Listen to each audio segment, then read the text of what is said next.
can be with me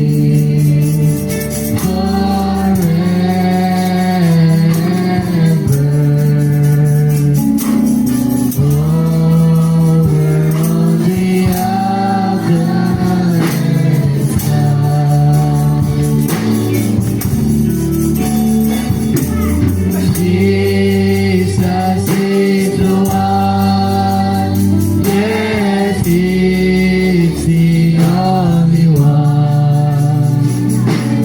Let Him have His way until the day is done. When He speaks, you know that clouds will have to go, just because He loves you so.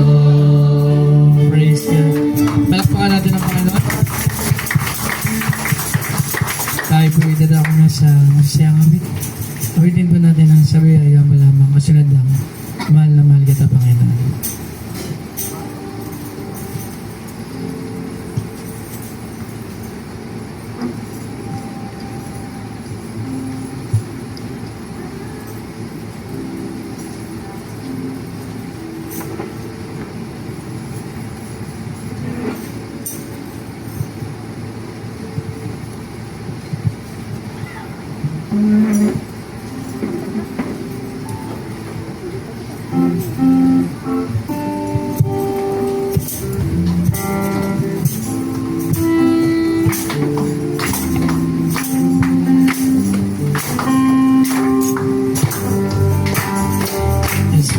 Jesus, ikaw ay mabuti sa lahat ng panahon, di ka nagbabago. Tapat ka ng tunay, kaya naman ang puso ko'y nagpupuri. Nagpapasalamat sa iyong kabutihan, sa iyong kahabagan.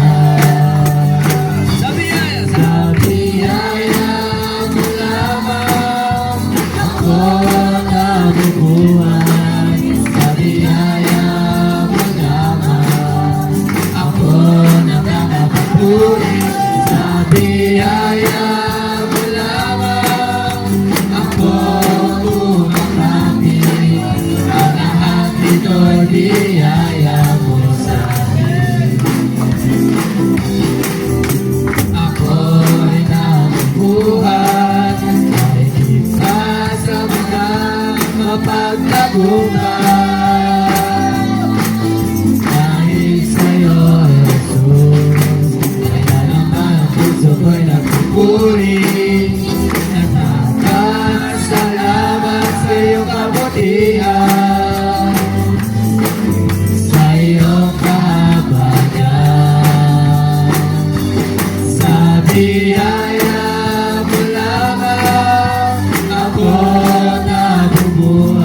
God. Hallelujah, purihin ka, Panginoon.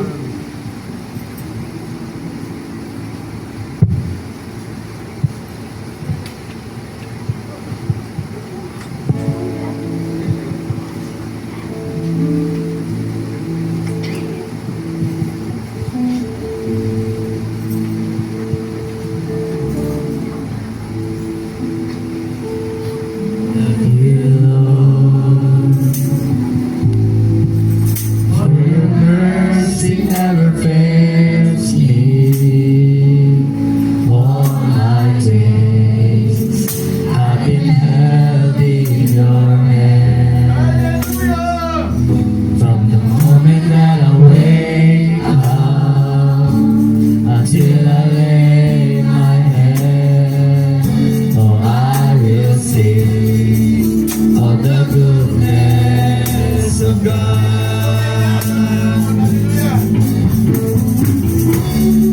All my life you have been faithful.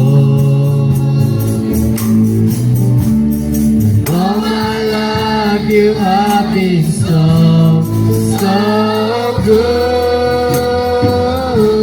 In every breath that I am able, oh, I will sing of the goodness of God. I love your voice. Fred. You have led me through the fire in the darkest night. You are close like no other. I know you as a father. I know you as a friend. And I have lived in the goodness of God.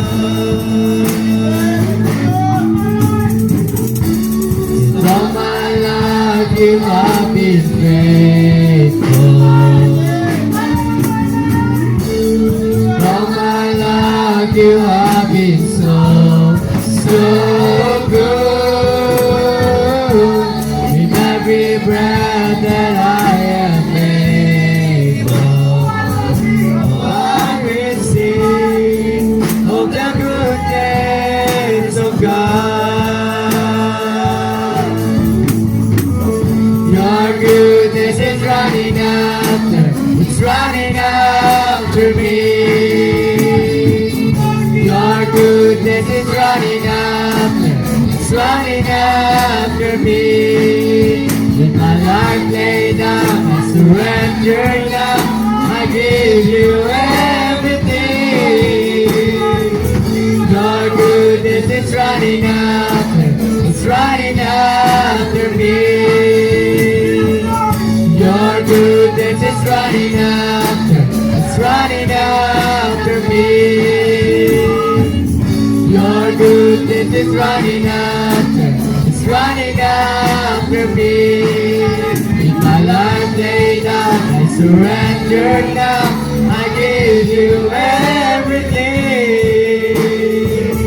Your goodness is running after, it's running after me. All my life you have been faithful. All my life you have been so, so good.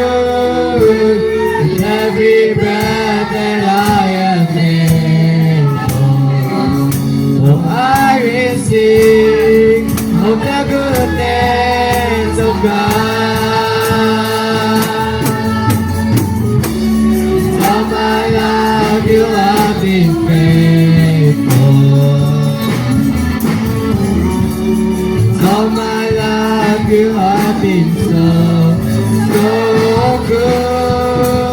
With every breath that I am able, oh, I will sing of the goodness of God. With all my life you have been faithful.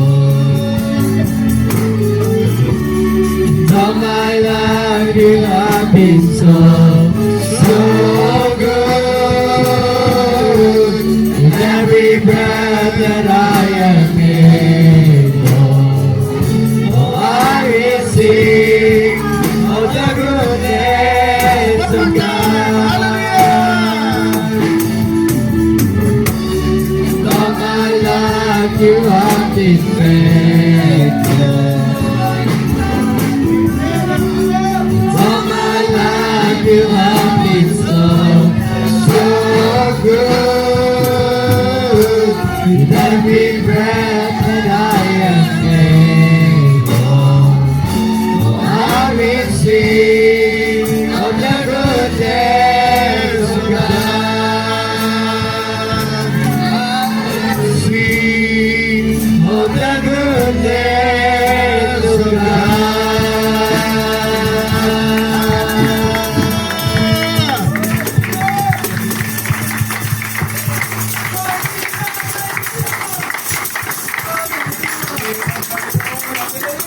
Oh, purihin ang Panginoon. Hallelujah.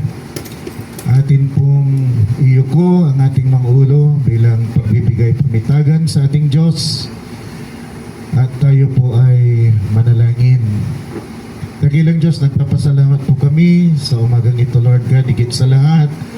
Dahil dinala mo po ang aming yapak sa lugar na ito, Lord God. At nasumpungan po namin na kami po ay buhay pa hanggang sa mga sumandaling ito. Ito isang kabutihan mo na sa aming lahat, Panginoon, na narito sa umagang ito, Lord God. Ang nais lamang po namin sa umagang ito ay patuloy ka pa pong mangusap sa amin ayon sa pangangailangan ng aming kaluluwa. Katagpuin mo po kami, Panginoon. Huwag mong hayaan, Lord God, na lumampas sa amin ang iyong biyaya.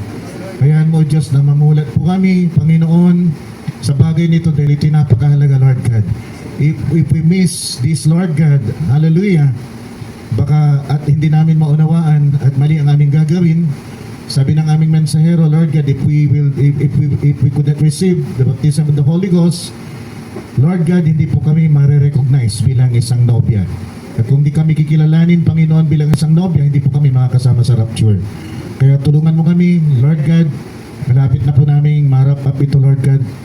Sa umagang ito, minsan pa, hinihiling ko, Panginoon, gamitin mo po, Panginoon, minsan pa ang butik na labi na ito upang saysayin ang iyong kalooban. Pigilan mo po ito, Panginoon, tulad ng pagpipigil mo sa bibig ng leon, na masambit, Panginoon, ang mga bagay na hindi mo kalooban. Kaya mo, Diyos, ng kalooban mo lamang ang masambit sa espiritu at katotohanan at kapangyarihan, Panginoon, sa umagang ito. Nagkilusin, Panginoon, hallelujah, ang aming mga puso at kaluluwa, hindi lamang po maging isang teorya ito sa amin, Lord God. Hindi lamang ito maging isang bagay na nalalaman lamang, Panginoon ko, kundi isang bagay na matanggap po namin na katotohanan, Lord God, na makita rin po namin na nararapat po namin isa katuparan sa aming buhay. Sa pangalan po ng Panginoong Kristo Jesus, ito pong aming samot dalangin at lahat ng banal, mga banal ay magsabi ng Amen at Amen. Muli, palakpakan po natin ang ating Panginoon.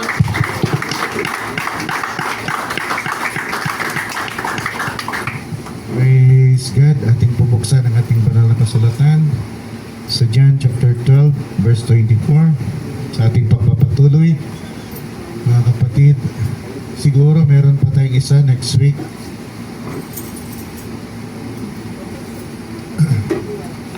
At ganito po ang sinasabi, Verily, verily I say unto you, except a corn of wheat fall into the ground and die, it abideth alone. But if it die, it bringeth forth much fruit.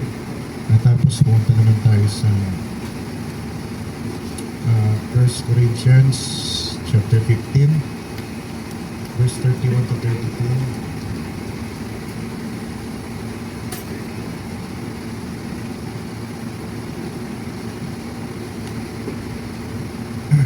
Sabi po dito, I protest by your rejoicing which I have in Christ Jesus our Lord.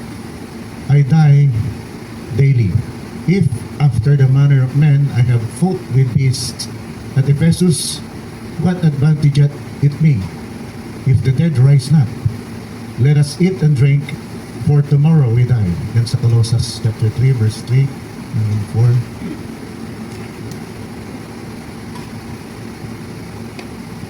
For you are dead, and your life is hid with Christ in God. When Christ, who is our life, shall appear, then, ulitin ko mga kapatid, when Christ, who is our life, shall appear, then ye shall also appear with Him in glory. Father God, bless your word. Alam po namin, hindi po kami pwedeng magturo, mangaral, Panginoon, na hindi sa pamagitan ng iyong salita. Sabi ng aming mensahero, kung kami ay nalilito na o pakiramdam namin we are being deceived, sabi niya, go back to the word.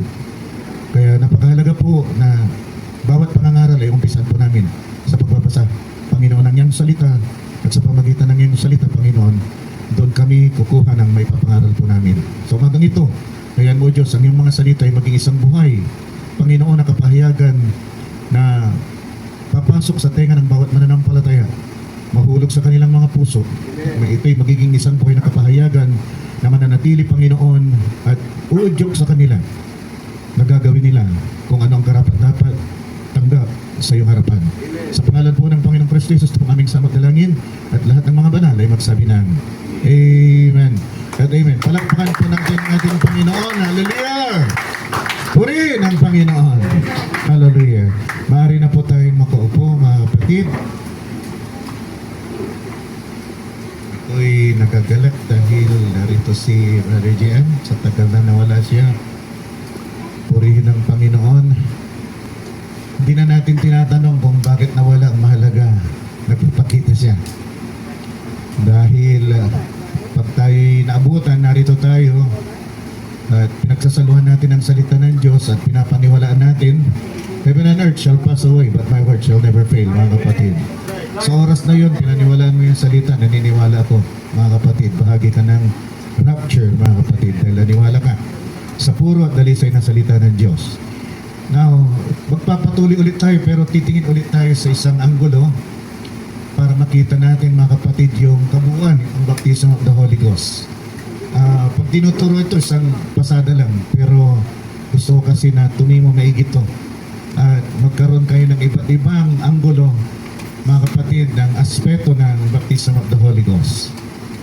Doon sa ating binasa, nakikita po natin doon maliban ng isang butil. Pinag-usapan dito yung butil, mga kapatid. Pag yung butil na yon, mga kapatid, ay hindi nahulog at namatay, hindi po ito magkakaroon ng maraming bunga. Kaya kung meron po tayong title this morning is The Seed Must Die to Live and Bear Fruit, mga kapatid. Ang nangungusap dito, mga kapatid, ay ang ating Panginoong Kristo Jesus. Siya mismo, at ang dalawang tupol dito, mga kapatid, ang isa ay tumutukoy sa kanyang sarili at ito ay lapat, mga kapatid, sa Isaiah 53 verse 10. Doon sa Isaiah 53 verse 10, Brother Joel, na tinukoy dito, mga kapatid, yung lingkod, at ang lingkod na ito ay walang iba kundi ang ating Panginoong Kristo Jesus. At palagi nababanggit ito ni Brother Branham sa preaching niya na kinalugdan ng Panginoon, nasaktan ng ating Panginoong Kristo Jesus. Kinalugdan ng Diyos, nasaktan ng ating Panginoong Kristo Jesus. Hindi dahil sadista ang ating Diyos, mga kapatid, pero sinaktan niya ang ating Panginoong Kristo Jesus, mga kapatid, mamatay sa krus, maging sakripisyo para sa atin upang lumabas yung mga binhi na sinasabi dito. At yung binhi na yun ay walang iba kundi yung bride. Amen. Sabi dito, mga kapatid, yet it pleased the Lord to bruise him. He had put him to grief when thou shalt make his soul an offering for sin. He shall see his seed, he shall prolong his days, and the pleasure of the Lord shall prosper in his hand. Mga kapatid, so yung prolong his days, mga kapatid, ay tumutukoy dito sa eternal reign ng ating Panginoon Kristo Jesus, mga kapatid. Siya ay namatay. Kita, he was bruised, mga kapatid. Sabi dito, when thou shall make his soul an offering. Naging offering siya para sa kasalanan. At sabi dito, he shall see his seed. Ang seed dito is collectively, mga kapatid, tumutukoy sa bride of Christ. At yung seed na yun ay seed nating Panginoong Kristo Jesus. Sana nasusundan po natin, mga kapatid. Pero sabi ko nga kanina, dalawang aspeto ito. And the pleasure of the Lord, so nung sinabi dito, he shall prolong his life, his days, hindi prolong na in-extend lang, pero tumutukoy ito sa eternal. Nasusundan po natin, mga kapatid, from temporal to eternal, mga kapatid, walang hangganan. And the pleasure of the Lord shall prosper in his hand. At alam natin mga kapatid, ang ating Panginoon tulad ni Joseph, mga kapatid, is the Lord of prosperity. Saan man mapunta si Joseph ay nagpa-prosper, sabi ng ating mensahero mga kapatid. Purihin ang Panginoon. So, makikita natin dito, mga kapatid, na ito isang propesya. At yung John 12:24 ay isang talinghaga. So makikita natin, itong propesya na to, mga kapatid, ay sinalita ng tao kung saan sinalita ang propesya na to. At ito walang iba kundi ang ating Panginoong Kristo Jesus. Dahil siyang nagsalita doon sa John chapter 12 verse 24. So itong principle ng seed na ito, mga kapatid, na kailangan mamatay upang ito'y mabuhay, magkaroon ng maraming bunga, mga kapatid. Muli, twofold ito, agricultural saka spiritual. Pero tingnan muna natin mga kapatid ito. Nung sinabi mga kapatid ng Panginoong Kristo Jesus na maliban ang butil ng mais ay mahulog at ito'y mamatay mga kapatid, syempre, at hindi ito magkakaroon ng maraming bunga mga kapatid. Nakikita natin dito na yung propesya ay sinalita niya at ito'y nag-converge mga kapatid sa ating Panginoong Kristo Jesus. The prophecy and the principle of the seed mga kapatid, the parable, nag-converge ito. Nagpang-abot ito o naganap ito sa ating Panginoong Kristo Jesus. Purihin ang Panginoon. So yung makikita rin natin dito mga kapatid sa John 12:24 na as I've said, twofold ito. Tumutukoy ito sa ating Panginoong Kristo Jesus at tumutukoy din sa atin. Kasi tumutukoy ito sa atin mga kapatid dahil makikita natin sa James 1:18, Romans 6:23, 1 Corinthians 15:20-23 na tayo ay mga first fruits. Tandaan po natin dito, sabi dito, pag nahulog yung corn, ang ating Panginoong Kristo Jesus, pag siya'y namatay, it will bring much fruit at tayo yung fruit. Nasusundan natin kung paano si Kristo ay first fruit doon sa 1 Corinthians 15, sabi ng ating banal na kasulatan sa chapter 15 verse 20-23, pag dumating sa ang Panginoong Kristo Jesus, tayo din ay magiging first fruit. Nasusundan natin, mga kapatid, kayo yung much fruit na yan, mga kapatid, ay bunga ni Kristo sa pamagitan ng kanyang sakripisyo sa krus, at yun ay walang iba kundi tayo. At tayo naman bilang mga binhi niya, mga kapatid, na lumabas pagkatapos siya namatay dahil tinanggap natin mga kapatid ang bagay na ginawa niya, yung tapos na gawa niya sa krus ng Kalbaryo. Nung tinanggap natin yon, tayo naging bride of Christ, tayo naging mga binhi niya. At nung tayo naging mga binhi niya mga kapatid, praise God, tayo nagkaroon ng maraming spiritual na bunga. Nasusundan namin mga kapatid. Nakikita niyo yung contrast? Tungkol dito, patungkol sa kanya at patungkol sa atin mga kapatid, bilang mga bunga, bilang mga binhi. Purihin ang Panginoon.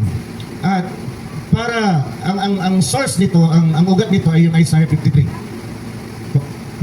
na kung makikita natin mga kapatid, pinaghirapan ni Kristo yung bagay para tayo lumabas. He was bruised, sabi doon mga kapatid. At nung i-describe sa agricultural way, it must fall, sabi doon mga kapatid. Sabi ni Brother Branham, para ang isang binhi ay tumubo, kailangan ito ay mahulog at mabulok. Kung hindi mabubulok yung kanyang panlabas mga kapatid na takip, hindi tutubo o usbong yung binhi. So kailangan may mamatay para may mabuhay. Kung hindi mamamatay mga kapatid yung panlabas na talukat ng binhi mga kapatid, hindi mabulok, pag sinabi natin mabulok, it will not live nothing. Walang maiiwan mga kapatid doon sa talukat na yon na makikilala mo pa ito. Hallelujah! Yung luma nitong anyo, hindi mo na makikita. Purihin ang Panginoon. Ganon din mga kapatid, hallelujah, kung ito'y tumutukoy sa atin, pag tayo mga binhi ng Diyos mga kapatid, hinihiling na tayo ay mamatay din sa ating mga sarili. At kung tayo mamatay sa ating mga sarili mga kapatid, yung dati nating pagkatao, Amen. yung gusto nating gawin para mainis, magalit, gumawa ng mga kasamaan, mga kapatid, dapat hindi na nakikita sa atin yan. Tama. Amen. Tayo ay mga bagong nilalang na. Amen. Hindi mo itatanim yung binhi, mga kapatid, at uusbong ito na binhi. Nung itinanim yung binhi, ito'y itsurang binhi. Pero nung tumubo ito, ibang anyo. Ibang anyo. Ganon ka rin kapatid. Kung ikaw, mga kapatid, hallelujah, ay isinilang mga kapatid sa pamagitan ng kamatayan ni Kristo, you're buried. Nung ikaw ikaw ay niyahon, isa ka ng bagong nilalang. Amen. Hallelujah. Purihin ang Panginoon. Hallelujah. Hallelujah. Bulok! Bulok na. Wala ka nang makikita. Wala kang maaninan. Mga kapatid, na anuman dati luma ng pagkatao. Tama. Ngunit alam natin, meron tayong tatlong baitang ng pananampalataya ng biyaya ng Diyos, mga kapatid. Hindi ito agad-agad mangyayari. Hallelujah. Dahil meron tayong kailangan hakbangan na justification, meron tayong hakbangan, mga kapatid, na sanctification, kung saan dito tayo ay nililinis, mga kapatid. Tayo inihanda, mga kapatid. Hallelujah. At tayo, mga kapatid, ay binabago, pinatransform. Mga kapatid, hindi lamang tayo nililinis dito, kundi tayo tinatransform, mga kapatid, ng ating Diyos, mga kapatid.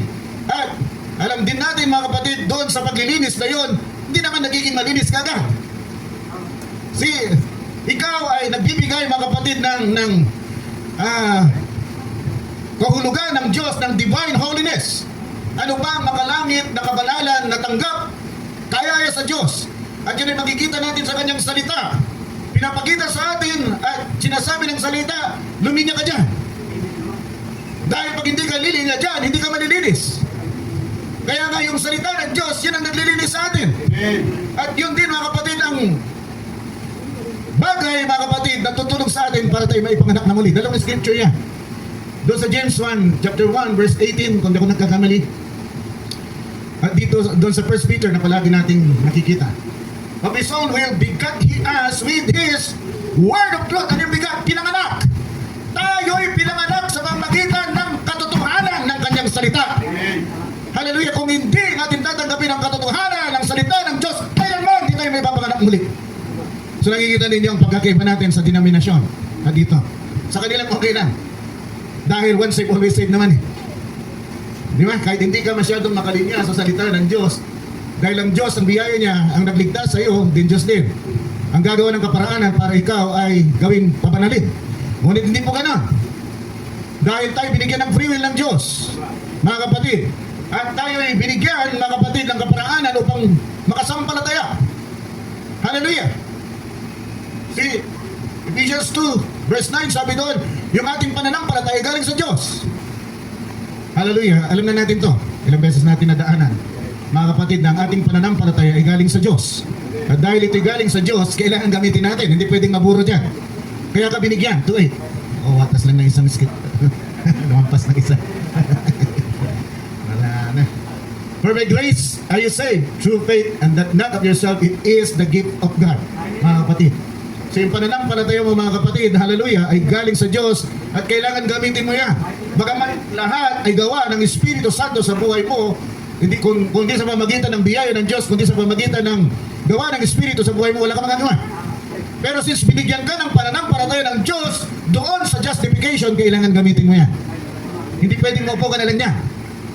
Kailangan every time the Word of God is taught and preached, mga kapatid, kailangan nakikinig ka. At pag ikaw ay pagkatapos ng makinig, dapat tinatandaan mo at hindi lang mahihinto doon. Pagdating mo ng bahay, i-prove mo kung tama yung itinuro, kung tama yung i-preach. That's the only way, lalago ka. Kung hindi mo yung gagawin, aasa ka palagi. Hindi magiging living word yung salita ng Diyos sa'yo. Hindi magiging buhay na salita ng Diyos yung salita ng Diyos sa'yo. Dahil tamad ka. Hindi, wala kang pakialam. That's the only way. Nalalago ka. Kung aasa ka palagi, mga kapatid, sa sinasabi ng pastor at sinasabi, mga kapatid, ng tinuturo, mga kapatid, ng teacher, pag wala yung teacher at wala yung pastor, paano ka na? Pag may nakaharap ka, mga kapatid, paano ka na? Di ba? Di ba? Meron naman cellphone eh. Text ko na lang si pastor kung anong sagot.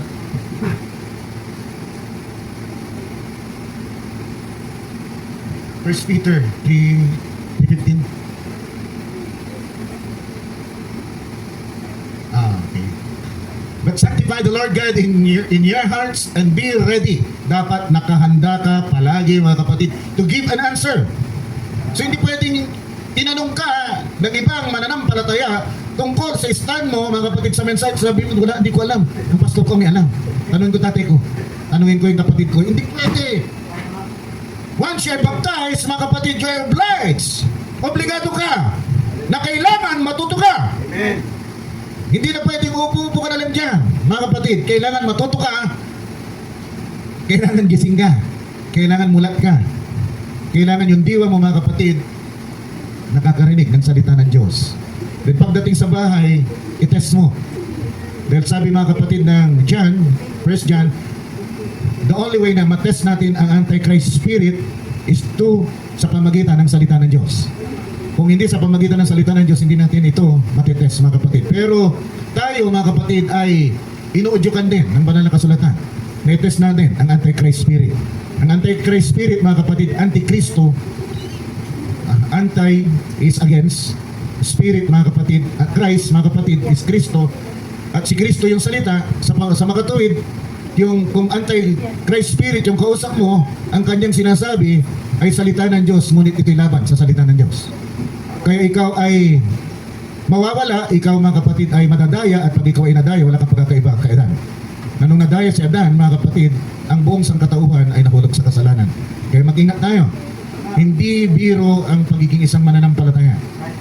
Lalo na kung ikaw ay bride ni Kristo. Pag ikaw ay bride ni Kristo, hinihiling sa iyo yung pinakamataas na uri ng pangunawa. Dahil nandito yung kapahayagan sa huling kapanahunan, mga kapatid. Hallelujah. Now, to every man that asketh you reason of the hope that is in you, tandaan po natin, with meekness and fear. So huwag ka dapat makikipag. Pag medyo argumentative na yung kausap mo, Brad, kaya nga sabi ko sa inyo, nung hinahamon ako noon, nung dating daan, sabi ko, hindi pinagtatalunan ng salita ng Diyos. Pero nung pinilit niya ako, 5 beses na akong pinipilit, kaya napilitan akong patulan siya, mga kapatid. Pero simple lang, hindi ako nakipagtalo. Yun lang ang tinanong ko, kaya mo bang itaya ang kaluluwa mo sa bagay na itinuturo mo? Yun lang binitawan ko sa kanya. Actually, hindi na ako di ba, brother Leo? Hindi na ako nakipag-argumento doon, yun lang sinabi ko sa kanya. Kaya mo bang itaya yung kaluluwa mo sa bagay na itinuturo mo? Sabi niya, sino makapagtaya ng kanyang kaluluwa sa bagay ng kanyang itinuturo? Sabi ko, ako, kaya ko itaya ang aking kaluluwa sa itinuturo ko. Ganito na siya. Kaya mamaya pumunta ulit. Purihin ng Panginoon. Hallelujah, mga kapatid. So, makikita natin dito sa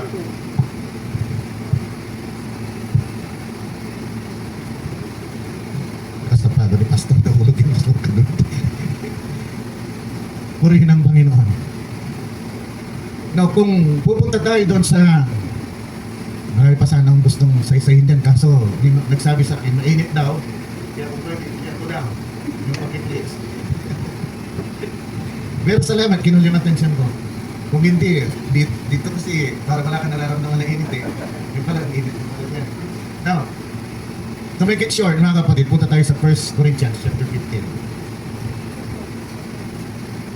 Tingnan natin itong seed, yung journey ng seed na ito, mga kapatid. 15:31. Sabi dito, protest by year. Hindi ito protesta na lang. Actually, hinahayag. Ang ibig sabihin, kung titignan nyo yung Tagalog, tingnan nyo yung Tagalog, pakibasa sa Tagalog. Kung di inihayag ko sa inyo, inyong magalakan, something like that. Which I have in Christ Jesus, O Lord, I die daily. Ako'y namamatay.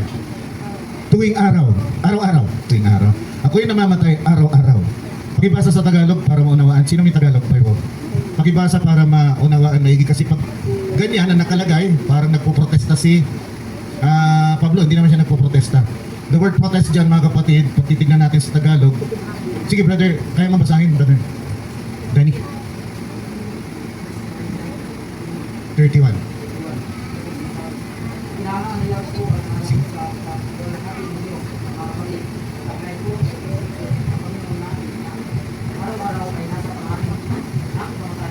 Tuloy mo sa 33. Kung ako'y ipagbaga sa piso laban sa mga galing, ayon sa kabalikan ng tao, ano ang sinabangon ko? Kung ang mga patay ay muling binubuhay, magsigayin at magsinunon tayo lamang, bukas tayo, magulat tayo mga mamatay. Amen. Amen. Nakita ninyo dyan, ayun, nandito na pala. Mga kapatid, pwede pa lang ng konti. Yung mata ko, medyo... Pinapahayag ko alang-alang sa kaluluwalhati ninyo. Mga kapatid, nataglay ko kay Kristo Jesus na Panginoon natin, na araw-araw ay nasa panganib ng kamatayan ako. Kung ako ay nagipagbaga sa Efeso, laban sa mga ganid, yung ganid na yan, beast, but it's not a literal beast. Yan ay mga perils, yan ay mga panganib, yan ay mga hardship, mga kapatid, hardships na naranasan. Hindi yan literal beast, mga kapatid, nasusundan po natin. Ayon sa kaugalian ng tao, Look at that. Ano ang pakikinabangin ko? Kung ang mga patay ay hindi maling binubuhay, magsikain at magsisinong tayo, yamang bukas tayo, mamamatay. Sabi natin, kung hindi nakaangkla sa resurrection, yung mga paghihirap na dinadaanan ko, yung mga sakripisyo na ginagawa ko sa buhay na ito, araw-araw na namamatay ako, araw-araw na namamatay siya, pinipigilan niya yung mga gawa ng laman. Ayaw niyang magalit, pinipigilan niya magalit, pinipigilan niya mga kapatid na gumawa ng mga bagay na laban sa kalooban ng Diyos, mga kapatid. Ang hinahayaan niyang lumabas sa kanya ay kung ano ang kalooban ng Diyos. At habang pinipigilan niya ito, mga kapatid, sabi niya, kung hindi rin lang magkakaroon ako ng buhay na walang hanggan, bakit pa ako magpapakahirap? Bakit pa ako magsasakripisyo? Kumain at uminom na lang ako, magpakasaya na lang ako sa buhay. Pero dahil sa pagkabuhay na muli, kaya ko ito ginagawa. Ginagawa natin lahat ng mga bagay na ito, hindi dahil kay Pastor, hindi dahil kapritsyo ni Pastor na palinyahin kayo sa salita ng Diyos, kundi dahil pagkatapos ng lahat na ito, mayroon tayong buhay na walang hanggan. Puralin lang, magpakasaya na lang tayo, dahil ito na rin yung huli. Pagkatapos ito, wala na rin susunod. Bakit pa tayo magpapakahirap? Di ba? Ngunit may buhay na walang hanggan na naghihintay para sa atin. Kaya tayo sumusunod kahit napakahirap. We die daily. Not we die today only. We die daily.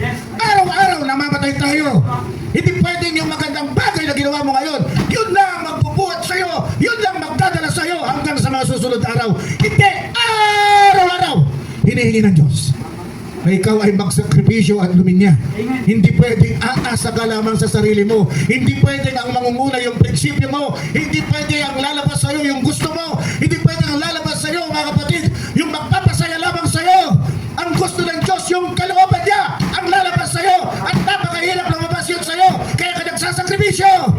Ano ba, mga kapatid, ang dinanas si Pablo? Tinuligsa siya. Sa Acts chapter 19, tinuligsa siya. Mga kapatid, hallelujah.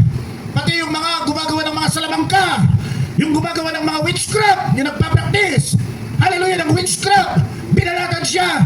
Pero nang i-predict niya ang salita ng Diyos, sinulog nila ang kanilang mga aklat.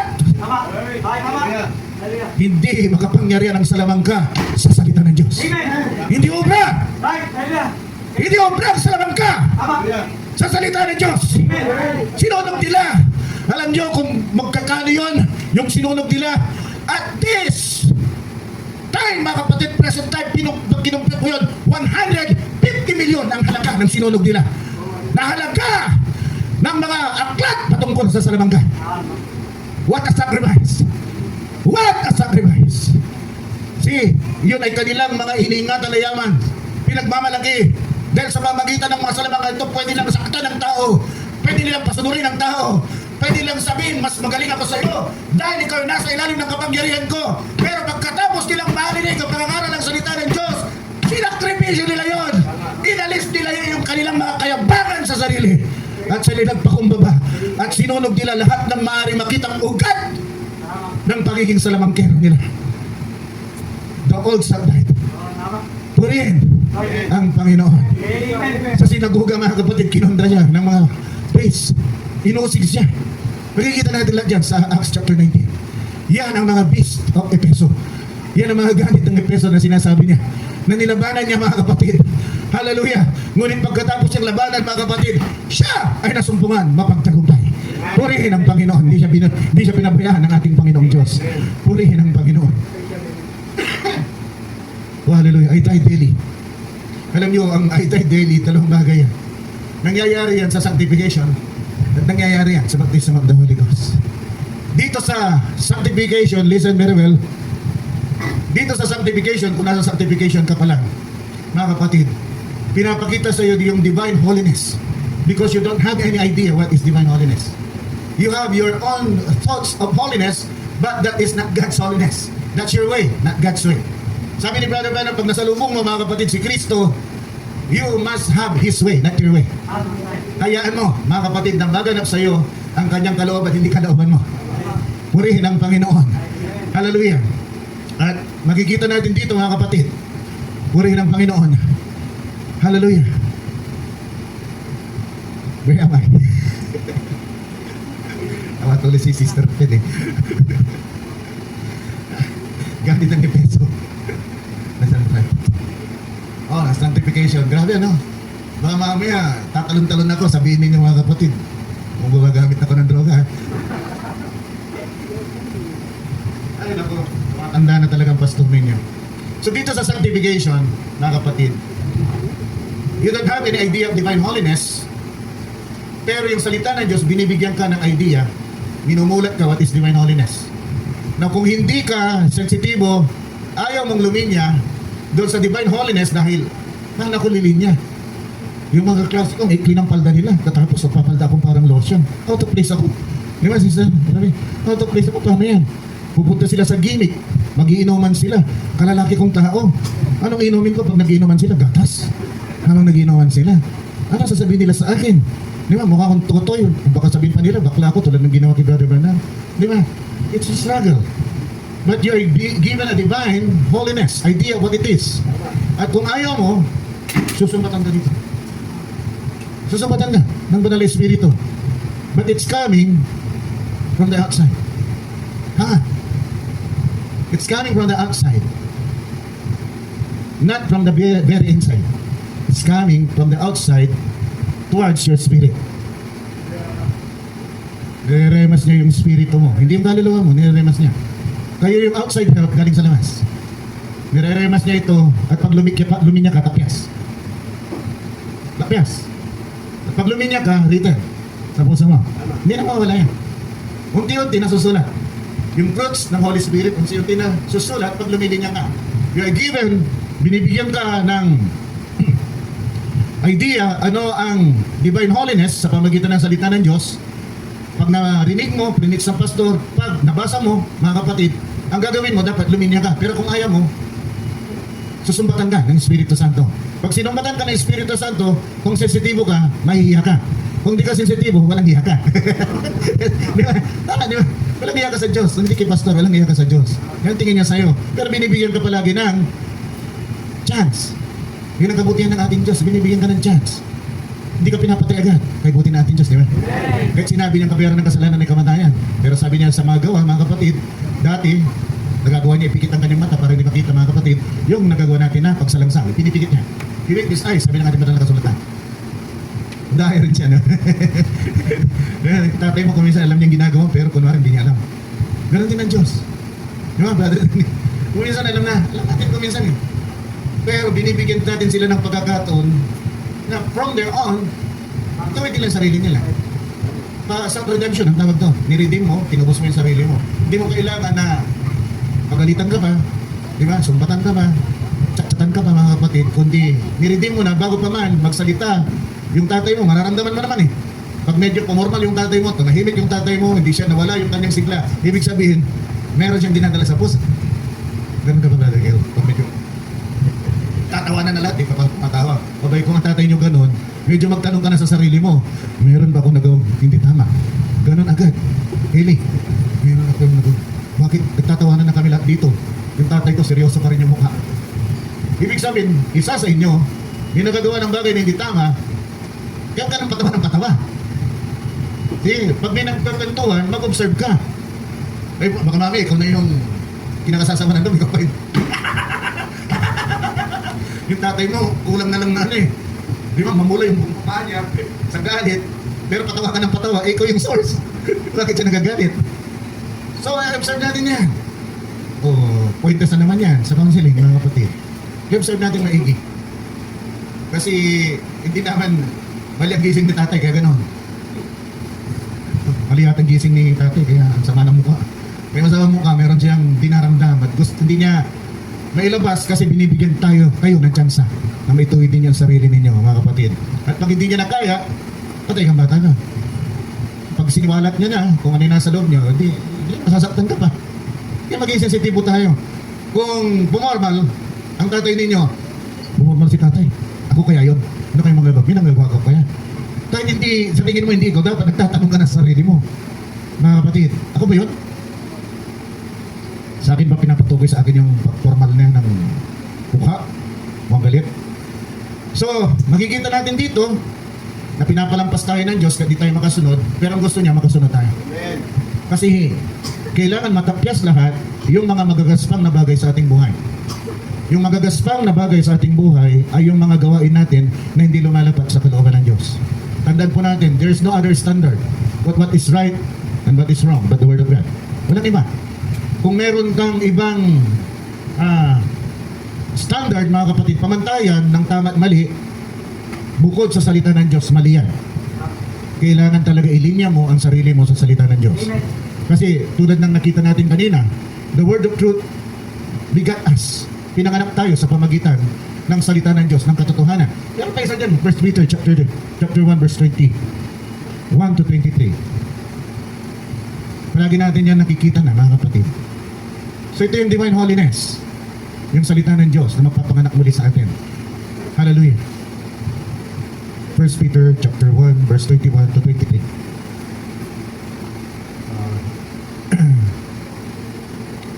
Doon na lang sa 23 para makasave tayo ng time. Sabi dito, being born again, not of corruptible seed, the word of truth, but of incorruptible, by the word of God, which liveth and abideth forever. So dalawa yan. James chapter 1 verse 18 and 1 Peter chapter 1 verse 23. So tinatapyas dito, tinuturuan tayo, o hindi yan dapat ang ginagawa mo. Kaysa magalit ka, dapat magkaroon ka ng kapayapaan at pag-ibig. Si kaysa works of the flesh ang gumagana sa'yo, dapat fruits of the Spirit. Pag sinabing mo, sige Lord, pipigilan ko ang aking sarili. Kasi kasama dito sa fruits of the Spirit ang pagpipigil. Pipigilan ko ang aking sarili para matupad ko lahat ng gusto mo. Hindi ko gagawin yung bagay na laban sa kalooban mo. Pag gustong-gusto ko nang gawin yung bagay na laban sa nais mo, sa kalooban mo, pipigilan ko. So here, habang binibigay sa iyo dito sa sanctification, mga kapatid, yung divine holiness, what is divine holiness, mga kapatid, at gusto pa rin umarya, gusto mo pa rin gawin yung kalooban ng sanlibutan, mga kapatid, pipigilan ka ng Diyos sa pamagitan ng kanyang Espiritu Santo. Susumbatan ka. So habang sinusumbatan ka, mga kapatid, at tinamaan ka, pipigilan mo ang sarili mo. You will suppress, mga kapatid, yung works of the flesh. And you will allow, mga kapatid, the fruits of the Spirit to happen in your life. Yun lang. So yung help outside. Holy Spirit coming to your spirit and influencing you to do the will of the Spirit. So tuloy-tuloy niya yung nangyayari, mga kapatid, sa buhay mo. Daily, sabi. Daily. So daily, nangyayari yan sa buhay mo. Habang lakad mo, makasumpong ka ng mali, tatawa ka, susumbatan ka, tatapyasin ka. Pag ikaw ay sumunod, tatapyasin ka. Pag sold out ka, isusulat sa puso mo. Di ba makakalimutan niya? Kaya sabi ng banal na kasulatan, darating yung time, di na tayo tuturuan ng ating kapwa. Sabi doon, dahil ang Diyos na, sinulat na dito sa ating mga puso. Hallelujah. So tuloy-tuloy yun hanggang dumating ka, mga kapatid, doon sa Baptism of the Holy Ghost. Pagdating mo dito sa Baptism of the Holy Ghost, anyway, balik tayo dito. Brother Kel, mystic in nature tayo rito sa sanctification. Yes, of course, litaw na litaw dito. See, litaw na litaw dito yung gustong-gusto natin gawin ayon sa sanlibutan, litaw na litaw dito. Yun ang mystic in nature natin, mga kapatid. At yun ang nilalabanan ng Espiritu, dahil sabi ng ating banal na kasulatan, ang kalooban ng Espiritu ay laban sa kalooban ng laman. Tuloy-tuloy yan. Pagdating mo dito, mga kapatid, sa Baptism of the Holy Ghost, mystic in nature ka ba? Meron pa. Akala ko, pastor, si Kristo na ang nananahan sa'yo, ba't mystic in nature ka pa? Buhay ka ba? Buhay ka pa. Pero dito, hinangda ka. Tandaan natin, dito, in-uproot, mga kapatid, yung nature of sin. Wala na, dito. Nung in-uproot dito, mga kapatid, bago i-uproot yan, mystic in nature ka pa. Dito, sa transition. Pero, sino ang nagsasabi na luminya ka? Nasa loob na. Amen. Lord, So, we can Lord, doon, outer help. Dito, inner help. So, ayaw at gusto mo, lilinya ka. Tama. Amen. Wala kang magagawa dito kundi lilinya ka. Pero, yung persona mo as Virgilio, kung ako as Virgilio pa rin ako. Pero dati, self-willed ako. Yung gusto kong gawin, doon ako tinutulungan ng Diyos. Ng Espiritu from the outside. Dito, mga kapatid, Spirit-led ako. pinapangunahan ako ng Espiritu, bagamat mistake in nature ako, bago ko gawin yung gustong gawin ng laman, sinosuppress na mismo nung nandoon sa loob, hindi yung nandoon sa labas. Dahil si Kristo ay nasa loob mo na. Bago pa man, mga kapatid, gawin ko yung bagay. Gusto kong nakawin yung bagay na yan. Bago mo na nakawin yan, mga kapatid, sabi ni Kristo, mali yan. At di man ulitin niya ka. Dahil yung nagsasabi, nasa iyo na. Amen. Dati yung nagsasabi, nasa labas. Wala kang magawa. Dito, yung nasa loob, nasa control tower na. Amen. At ang control tower ay yung puso mo, yung kaluluwa mo. Pag sinabi ng kaluluwa mo, wag, hindi mo talaga magagawa. Kaya may isa lang ang sense ng ating kaluluwa eh. Pananampalataya lang eh. Wala tayong magawa kundi sampalatayaan ang salita ng Diyos. Amen. Dito, may magagawa tayo dito. Kasi dalawa ang naririnig dating influensya dito sa sanctification. Influensya ng demonyo at influensya ng Diyos. Kung sino pagkikinggan mo, mga kapatid, yun ang gagawin mo. Kasi you're not an instant, mga kapatid, huli man. Dadaan ka talaga sa pagkabata. At habang duman ka sa pagkabata, dala-dala mo pa yung iba na kinagawian mo. Pero hindi pwedeng manatili ka sa ganong kalalagayan. Dahil binigyan ka ng pananampalataya. Kung hindi mo gagawin yun, ibig sabihin, hindi ka binigyan ng pananampalataya. So, dito matinding struggle mo. Kung nabigyan ka talaga ng pananampalataya ng Diyos. Matinding struggle mo dito kasi gusto mong gawin pero nag-struggle ka kasi yun ang nakagawin mo. Hindi instantly mawawala yan. Di ba? Sanay ka magsuot ng palda na maikli. Ano gagawin mo? Sanay ka na maikli ang buhok mo. Paano yan? Magandahan pa naman. Kung gaano kaikli, maganda. Pero kung tatanungin yung mga lalaki talaga na tumitingin talaga sa kagandahan ng isang babae. Ang lalaking tumitingin talaga sa kagandahan ng tunay na babae, mga kapatid, gusto niya mahabang buhok ng babae. Walang lalaking gusto niya maikli. Kaya huwag niyo na ipagpilitan gusto niya maging maikli ang buhok niya. Kayo lang ang may gusto niyan dahil sa mga advertisement. Sinasabi ng advertisement, oy, napakaganda niya dahil maganda yung shampoo. At dahil doon sa shampoo, pag ginamit mo yung shampoo, pag maikli yung endorser, kailan maikli rin ang buhok mo. Yeah? So, okay pa dadala, mga kapatid. Sabi ni Joseph Goebbels, mga kapatid, isang propagandist ng German. Kasi marami itong nagawa sa panahon ni Hitler para bawat sabihin ni Hitler, paniniwalaan nila. Without question. So, pag gano'n ang isang tao, tulad sa panahon natin, mga kapatid, bawat sabihin ni BBM, dapat there's somebody behind him, a propagandist, para lahat ng sabihin niya paniwalaan natin. At napagaling yung kinuha nila na PR. Ngayon ko lang nalaman. Galing mga kapatid sa abroad. Kaya natitwist nila yung narrative. Kaya ano sinabi nila, paniniwalaan mo. Sabi ni Joseph Goebbels, paulit-ulit mong ulitin yung mali na sabihin, tatanggapin niya na tama. Mga kapatid, kung gano'n, ang sinasabi, bakit di natin ulit-ulitin ang tama? Amen. Para tanggapin talaga na tama. Amen. Di ba? Kung yung mga walang hiya, mga kapatid, inuulit-ulit yung mali para maging tama. Bakit natin ulit-ulitin yung tama para maging tama talaga? Hallelujah. So yun po ang gawin natin. Give me 5 minutes siguro pa. Sinesenyasan na ako. Let's go to Colossians, yung scripture natin kanina.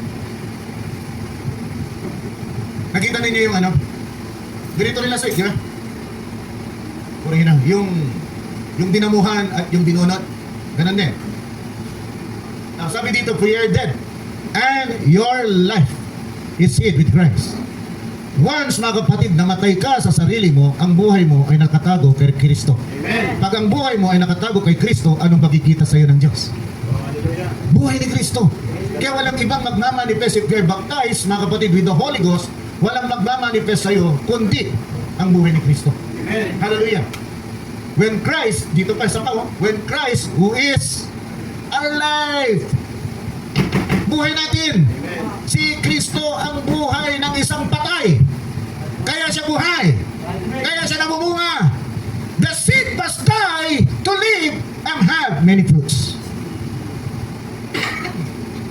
Yung binhi kailangan mamatay, mga kapatid, para mabuhay at magkaroon ng maraming bunga. Amen. Purihin ang Panginoon. Hallelujah. When Christ with our life shall appear, then shall you also appear with Him in glory. At pagdating ni Kristo, yung nakatagong buhay kay Kristo ay mahayag. Saan? Sa lupa. Hallelujah. Hindi sa kaluwalhatian. Purihin ang Panginoon, mga kapatid.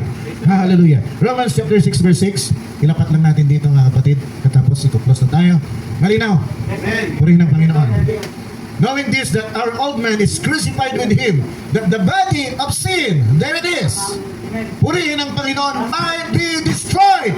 Yung kasalanan na nandiyan sa amin ng morning by the deeds of your body that are upon the earth, patayin mo ang sangkap ng iyong mga katawan na nasa ibabaw ng lupa. Hallelujah! Let it be dead. The body of sin.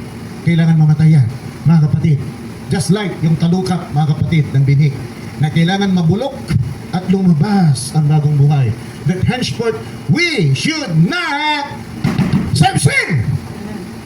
The end result, we should not serve sin. So yung daily, mga kapatid, hallelujah, na paglinya mo, ito yung resulta. Ang buhay mo, pagdating mo dito, ay matatago, mga kapatid, kay Kristo. At kung ikaw ay natatago kay Kristo, sino makikita? Buhay ni Kristo ang makikita sa iyo, mga kapatid. Whether you like it or not, mag-overflow yung bunga at kaloob ni Kristo sa iyo. Hindi mo na kailangan magpigil. Kusang lalabas. Tulad ng sinabi ni Brother Branham, hindi kailangan mag-manufacture ng wool yung tupa. Kusang lalabas. Tayo ay tumayo lahat at tayo ay manalangin. Dakilang Diyos, minsan pa, nagpapasalamat po kami sa umaga nito, Lord God, sa kabutihan mo sa aming lahat. Unti-unti mo, Panginoon, pinapakita sa amin ang kabuhan itong baptism of the Holy Ghost. Nawa sa pamagitan ng mga metaphors, sana sa pamagitan ng mga, Lord God, maikliman, Lord God, nagiging malinaw ito sa mga kapatiran upang magkaroon po ito, Lord God, ng, hallelujah, value, ng halaga doon sa kanilang mga puso at i-treasure nila ito, Panginoon. Yumabong at maging isang buhay na kapahayagan na magtutulak sa kanila later on dito sa baptism of the Holy Ghost para gawin ang kalooban mo na walang kahirap-hirap. Hindi na nila kailangan pigilan pa, Panginoon, ang sticky nature dahil kusang lumalabas yung works of, yung fruits of the Spirit, Panginoon. Sinusuplak, Panginoon, hallelujah, ng banal na Espiritu Santo ang gustong gawin ng laman. Hindi po namin ito maiwasan dahil kami nasa laman pa. Ngunit, Panginoon, pagdating sa baptism of the Holy Ghost, Lord God, wala na po kaming kahirap-hirap. At marami sa amin, naniniwala ko, nandun na. Panginoon, they have already crossed over. Nandun na sila. Maaring nag-uumpisa, maaring nasa gitna. Panginoon, the most important thing is nalampasan na ang sanctification stage. Salamat o Diyos sa kabutihan mo sa amin lahat. Salamat, Panginoon. Pinupuri ka namin, sinasamba ka namin, Panginoon. At inihiling ko, nawa lahat kami. Bago ka dumating, baptize kami lahat ng baptism of the Holy Ghost. Sa pangalan ng Panginoong Kristo Jesus, po aming sa dalangin at lahat ng mga banal ay magsabi na Amen at Amen. Palakpakan po namin.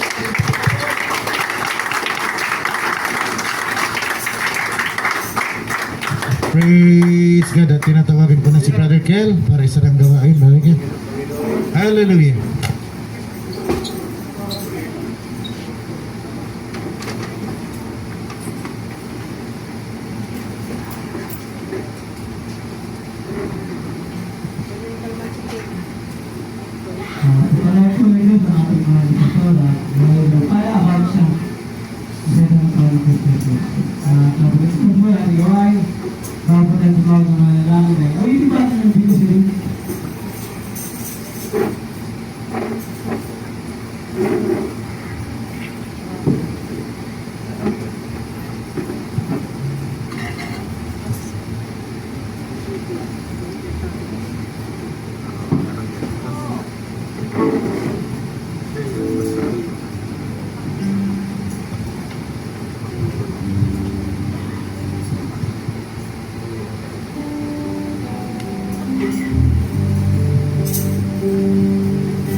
Praise the Lord.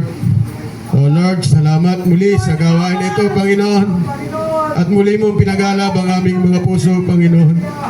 O Lord, sabi nga ng aming inawit, Panginoon, because He lives, Panginoon. Hallelujah. Makakatagpo namin ang kinabukasan, Panginoon. Nawa, Panginoon, sa pagdating ng araw na yun, narito ka pa rin sa aming puso. Huwag mong pabayaan, Panginoon, na matalo kami, madaig kami ng sanlibutan na ito, Panginoon. Lord, personally, Panginoon, inilalapit ko sa iyo, Panginoon, ang aming dinadala, Panginoon, subalit sinabi mo nga na ilagak lamang namin sa iyong panan. Lord, pinaalis na kami sa aming tinitirahan. Lord, dalangin namin na kung saan mo man kami dadalahin, Panginoon, huwag mo kaming ilayo sa gawain, Panginoon. Huwag mo kaming ilayo sa lugar na ito sapagkat dito namin natagpuan, Panginoon, ang tulay na pagmamahal mo. Lord, yun lang ang dalangin ko sa iyo, Panginoon. Mahal na mahal ko ang gawain na ito, Panginoon. Lord, ikaw ang nakakalam ng laman ng aming puso. Lord, sinabi mo nga, kahit puso ng hari ay kaya mong ipihit. Lord, nagtitiwala kami sa iyong mga pangako. Lord, tulungan mo kaming lahat na manampalataya sa iyo ng lubusan. Panginoon, salamat sa gawain, Panginoon. Salamat sa pag-iisip namin sa umaga, may hininga pa kami ng buhay. Panginoon, dalangin namin, Panginoon, na ikaw ang kumilos sa aming buhay. Huwag mong hayaan na kami ay manghina. Higit mo kaming pag-alabin, Panginoon. Higit mong palalimin ang ugnayan namin sa iyo.